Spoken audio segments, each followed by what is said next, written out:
আজি কোকৰাঝাৰ জিলায় 100 days TB elimination camping programme য'ত 7 ডিচেম্বৰৰ পৰা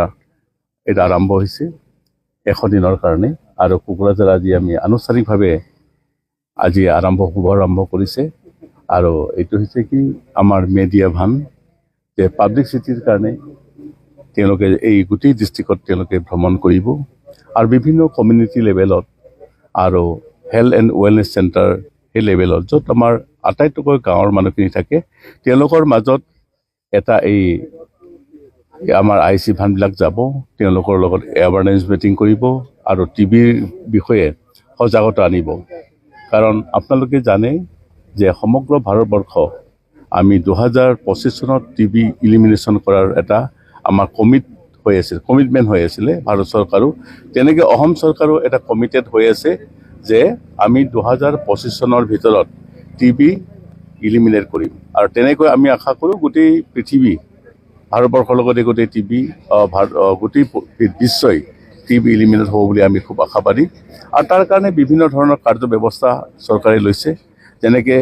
আমাৰ বহুত দিন আগতে যদি ভাবা যায় এটা ডাঙৰ এটা আমাৰ অৱস্থা খুব বেয়া আছিলে য'ত আমি টিবি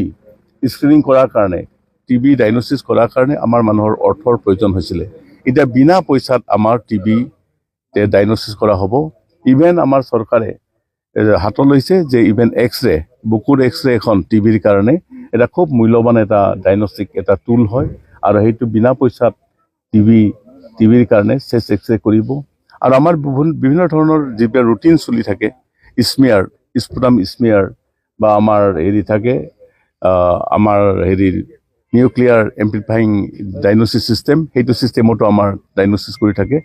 গতিকে তেনেকৈ আমাৰ টিবি নিশ্চয় আমি ইলিমিনেশ্যন আমি কৰিব পাৰিম গতিকে যদি ৰাইজে সজাগ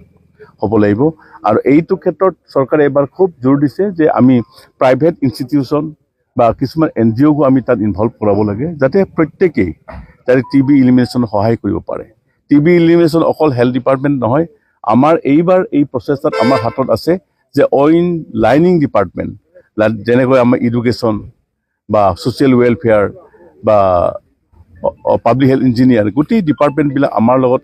একত্ৰিত হ'ব লাগে আৰু গোটেইকেইটা আমাৰ ইউনাইটেড ইফৰ্টত আমি টিবি নিশ্চয় ইলিমিনেট কৰিব পাৰিম এই 100 days ভিতৰত আমাৰ এই প্ৰগ্ৰেম আমি খুব ইণ্টেনচিফাইড কৰিম আৰু নিশ্চয় আমি আশা কৰোঁ কোকৰাঝাৰ ডিষ্ট্ৰিক্টো অসমৰ অন্য ডিষ্ট্ৰিক্টৰ সমানে ফেৰ মাৰিব পাৰিব বুলি মই আশা কৰোঁ ধন্যবাদ